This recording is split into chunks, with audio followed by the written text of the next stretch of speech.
Aira nei ko te iwi Māori, te iwi take ake o Aotearoa. Koe nei te pātai kua toko ake i te rangahau a tētahi pūkenga whare wānanga. Ko ngā wā i tau mai ai te Māori ki konei, ngā take e taupatupatu hia ana.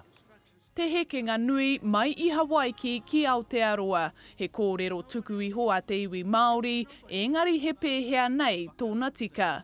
There are some academics who have said, well, the first Polynesians arrived here in 800 AD, and that figure looks to be unlikely now. He kitenga tēnei nā tētahi rangahau a te rōpū manaaki whenua, whā te kaumāwhitu ngā mautere o te moana nui Ākiwa i Arotakea, mā te āta rangahau i ngā momo tipu no nehe, pēnei i tēnei kokonati. Ko te aronga nui, i nāhia i tai mai ai ngā tāngata whenua ki o rātau mautere.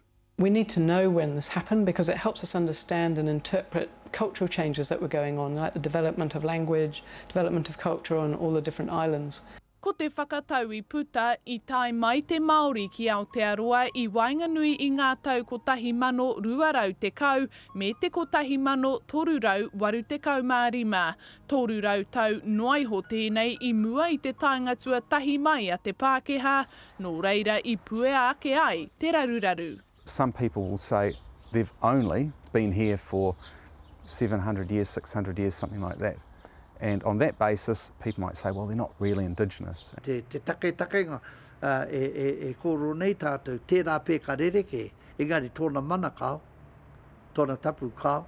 Nā te rangahau kei te rere i naia nei ngā pātai, me nā rānei ka whai pānga nui tēnei ki a tātou puka hitori, tai rawa ki ngā kokoraho tiriti o Waitangi.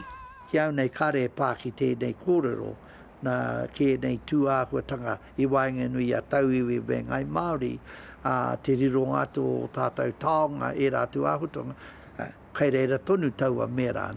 E ai ki te rōpū manaaki whenua, kei te aro rātau i naia nei, ki te take i wehe atu ai te toko maha i o rātau kāinga, ki te rapu mautere hou, pēnei i a Aotearoa. Maiki Sherman, Te Karere.